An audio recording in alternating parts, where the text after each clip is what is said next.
Thriving Together, a K-State Extension Douglas County podcast.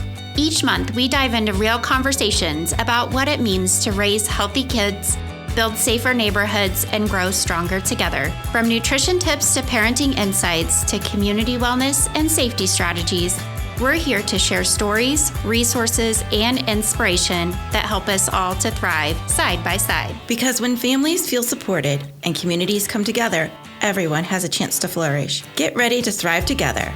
Let's get started.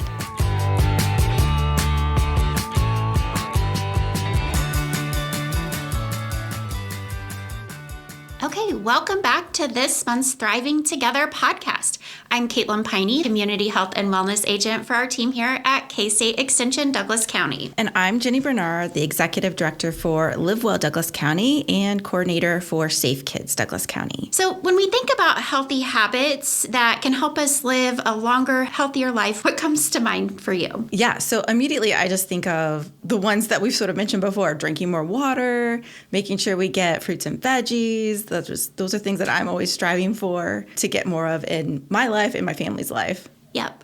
I also work with nutrition education, and I always say those are there's three things that I think could help us save the world. One would be drink more water, eat more fruits and vegetables, and the last one is to walk more.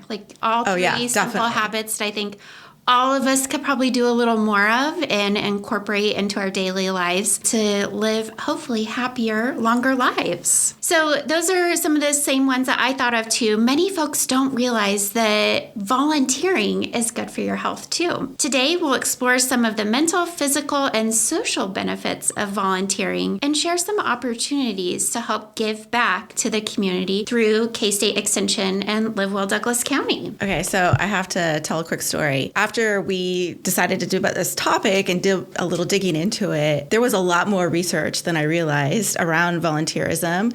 And I had to go home and tell one of my kiddos who is always coming up with little service project ideas. They're the one that wanted to donate their birthday money to the animal shelter, or they'll be like, let's go pick up trash. And definitely I have had moments where I'm like, oh, this seems like one more thing to do, right, in our busy lives. But now I'm like, wow, this actually really is important, and there's health benefits to it. So. Yeah, it is important. It's great. First, we're going to talk about the mental and social benefits of volunteering, which I've worked in Extension. I just celebrated my 16th year.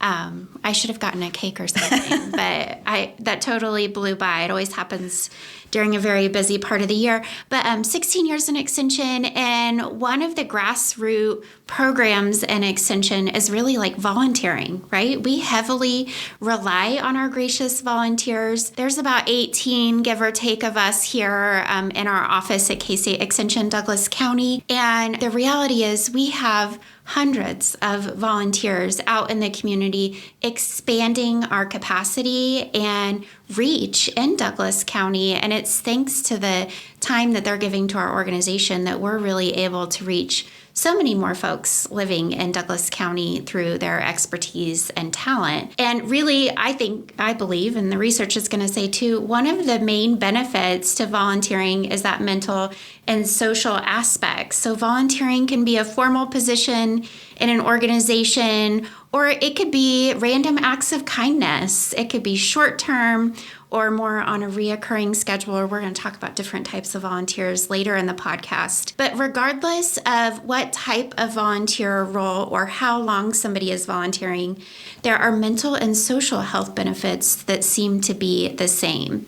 So a couple that surface in our research as we were researching the benefits of volunteering is that volunteers have significantly less depression and anxiety than those who choose to not volunteer, which I think is really telling. That sense of belonging, right? We work with retired volunteers a lot here at Extension. So we have our Extension Master Food Volunteer Program, our Extension Master Gardener Program, and both of those organizations have a high percentage of folks who have retired and now have time to give back to the community.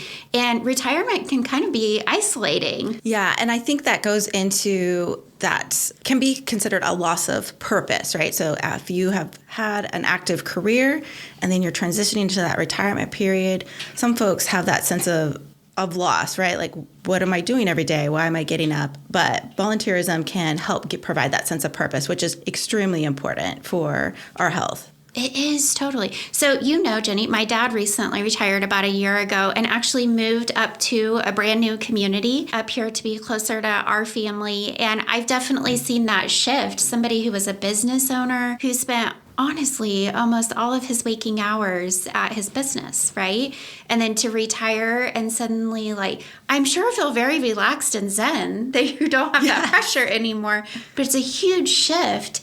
And to have folks who are experiencing that transition consider volunteering in some capacity. Douglas County is a retirement community, especially here in Lawrence. We see folks move here to be closer to family, to be closer to the university. Even though it's that other university, we still see that happening. So it's great to acknowledge the importance of that sense of belonging and giving folks a purpose outside of that paid job that they may have had in the past. So definitely a benefit. Yeah. And some of the other things that were brought up when we were reading about volunteerism is really that mental acuity. And if you don't have tasks that are helping maintain your mental health and mental sharpness, then it's declines more rapidly compared to volunteers that are doing activities that help maintain that. So there was a great study that was done where volunteers were helping with tutoring and helping with younger folks just practice after school and maintain some of those educational skills, and it benefited the volunteers just as much as it did the younger folks. Yeah. I see that too. So we actually, for the Extension Master Food Volunteers, every year we hold an annual kitchen sale where we take gently used kitchen items and then offer them for sale. And I have 2 volunteers who professionally worked in the retail world for really big companies, actually retired, and I can just see the twinkle in their eye when we get ready for the kitchen sale and they get to like reactivate that retail and sales side of their skill set. And that's not something that I have, to be honest. I worked in retail for a very short period of time in college and didn't end up finding a love or a passion for that type of work. But to be able to take those skills that they were paid for professionally for such a long time, and I assume we're really talented at it because they're rock star volunteers in that role too, but to be able to then give to an organization and back to the community, it's such a great thing to see, and I assume a great thing for volunteers to feel too. Yeah, I think tapping into that life experience, that knowledge that they've gained over so many years is really a great asset. And I know LiveWell also uses volunteers for a lot of our programming and outreach that we do. And that's not something that you can teach people. Those are things that they're bringing to the table already that we can utilize to make our communities better. For sure. Do we want to move on and talk about the physical benefits of volunteering? Yeah, definitely. So I think this is probably one that people don't necessarily think about, or it doesn't come to mind as quickly as the social connections or those mental health connections. But being a volunteer typically means that you are being somewhat more physically active depending on the volunteer role that you're doing. And even if you have some loss of mobility, like there's still tons of volunteer opportunities for you. What I thought was super interesting is there's been a ton of research done with our aging population, older adult population when it comes to volunteerism. But we now have some new research that's coming out for younger folks, teenagers even, and they are showing some of the same health benefits, and particularly when it comes to our heart health. So, and this has to do with that reduction in stress. So if we're feeling really stressed, which we tend to do in our daily lives, going and helping with a volunteer activity helps reduce that stress. And when we reduce the stress, it reduces inflammation that we feel in our body. It can help lower our cholesterol, our blood pressure. So there was a lot of fascinating outcomes that came with volunteering, and it really impacted everybody, regardless of your age. Mm-hmm. Yeah, I could also see like that sense of like giving back and that sense of purpose could also lower your blood pressure and all of those things that honestly just make you feel stressed. Yeah. But knowing that you're contributing to something in a meaningful way would be helpful in reducing your stress levels for sure. So I think one of the biggest things that is really good to know is that folks that volunteer more tend to live longer. So there's a reduced risk of mortality when we look at population health overall. And so, I think that ties in with everything else, right? That social connection, mental health connection, being more active, being involved in your community, and it just provides a better sense of purpose. And so we see that translated into better quality of life, longer years of life. And that's just really awesome. Yeah. It is so important. I have this philosophy with my dad who's beginning to age. I wouldn't say he's aging quite yet, but just keep moving, right? Yes. Like its importance in having that volunteer gig or a committee meeting or a business meeting. I know we have master gardeners out here once a week gardening, which is great physical activity. Seeing people on the go is so important, right? And to be out and about in your community, there's definitely physical and mental benefits to that. The next thing we wanted to talk about were the type of volunteer roles. So I sometimes hear folks say, I would love to volunteer, but I don't want to do that forever. And I think back to the days of being a 4-H youth development agent. We had folks, and still do to this day, what I call lifers, people who are going to be around and give to our organization long term. And that's great, right? There's an appetite for that out there too, for folks who really are invested in an organization and know that they're going to be committed really from birth through the end of life. Yeah. They're there. They're going to make that happen.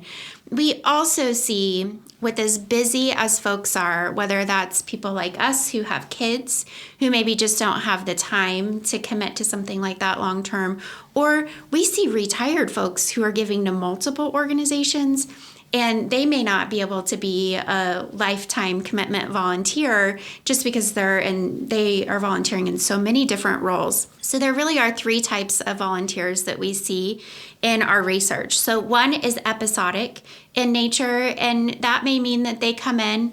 I think of the county fair coming up, for instance. I have volunteers who I only see once a year, and they want to come help with something at the fair. So they'll come help with like 4-H foods judging, for instance. They're going to help for a couple of hours. That volunteer role actually requires very little training, Jenny. It's pretty easy. They can come in, they can commit to it, help for 2 to 4 hours, and then they're done. And that's great. We need folks like that to help us do our work. So first, episodic. Second is more project specific. So we may be working on something out here. I think back to when we celebrated our 100-year celebration of extension. We had a few folks from the community come in and work on projects to help us put together that celebration, which was great. We need folks who can come in, maybe work for a few weeks on a project or a couple of months, and then they're going to move on to something different. I know myself as a working parent, I appreciate those type of gigs. Like, give me something where I can contribute my time and talent, that it has more of a time frame, a beginning and approximate end time. Yes.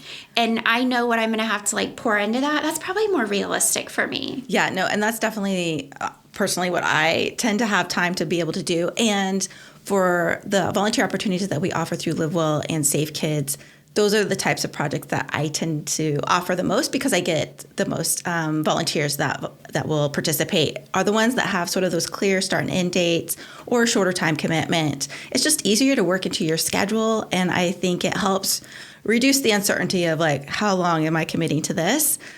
Because volunteers are actually super busy people. They don't really have a lot of downtime because they're volunteering and in so many different activities. For sure. We're in the process of recruiting a new class for our Extension Master Food Volunteer Program, and just had our coffee and chat last week, and a couple of folks came in, and a colleague of mine was like, hey, that person's in high demand in our community.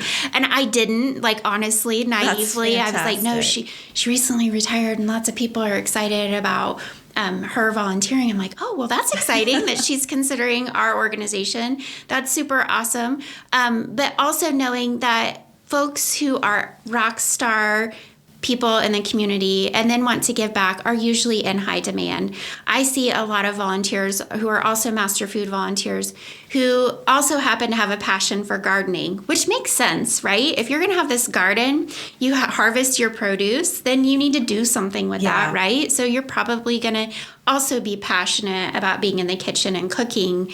And we have seen, Sharon and I both, our horticulture and natural resource agent, have seen that those volunteers who are a part of both organizations are really some of our highest contributing volunteers, because they have a lot to give, and they're so great at what they do, and they understand our organization. So it's great to see people contribute to Extension in multiple ways.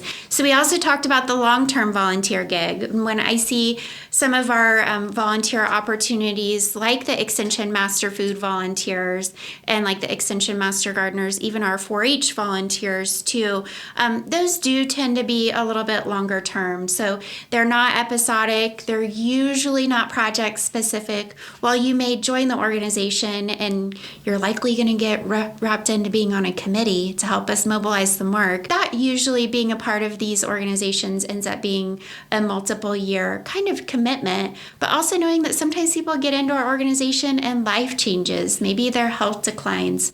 I've also had volunteers come and say like, hey, I need to take care of my partner now who's having some health issues, or maybe an aging parent that they need to step away from. So life happens, and that life happening is very normal and sometimes changes a commitment that a volunteer can give to an organization. Do you see that those folks that are committing a longer periods of time, more of a lifetime commitment, had a previous experience in that organization that sort of ignited that passion? Mm-hmm.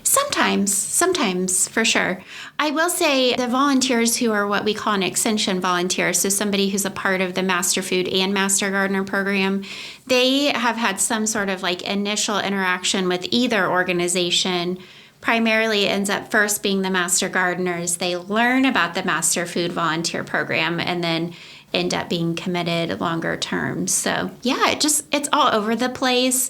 I know for the 4-H youth development side, for instance, we end up with parents who have a talent and time to give. We also have alumni who are really vested in the program, who come back and give back, multiple generations of families participating in that program too. So something that's a little bit different about probably the main volunteer opportunity that LiveWell and Safe Kids offers is our car seat checkers, which are titled Child Passenger Safety Technicians. They have a very long title.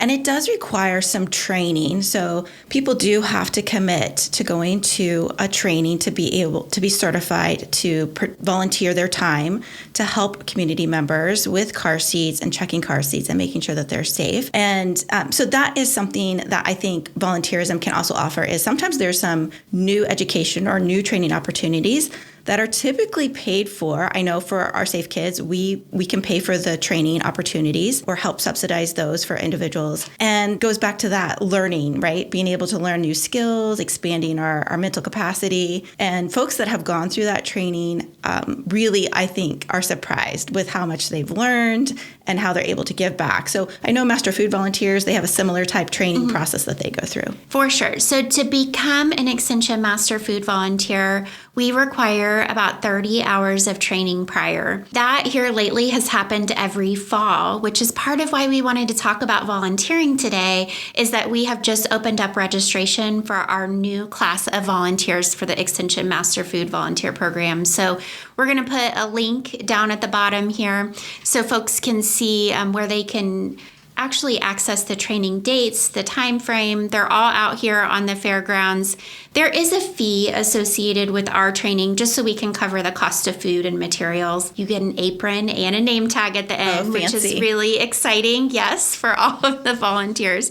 They get excited about that part. But a lot of that is going to be hands-on food and nutrition education. And we bring in outstanding teachers who come and help us facilitate that training. We also have a session session where we learn about how to assist folks apply for SNAP assistance. That's something that we do as an organization.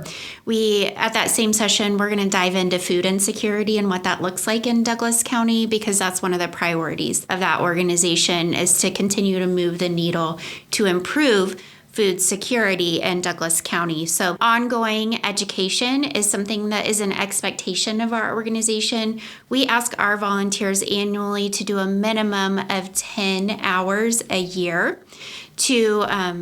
and to dedicate that to ongoing education. We make that pretty easy in that every business meeting we have once a month, we will have ongoing ed provided. So if you come to a business meeting, you hang around at the end, then we'll have a guest speaker or a program of some sort where we get to dive into a topic. So continually building on that skill set is something that we're definitely committed to on behalf of the Extension Master Food Volunteer Program. Yeah, and our Child Passenger Safety Technician training is very similar. So once folks complete that initial training, there is an expectation of continuing ed.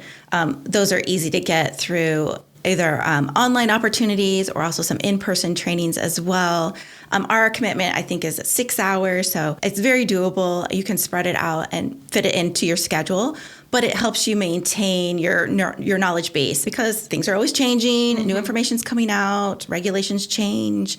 And so just making sure that our volunteers are up to speed helps them feel more confident, I think, to interact with the public as well.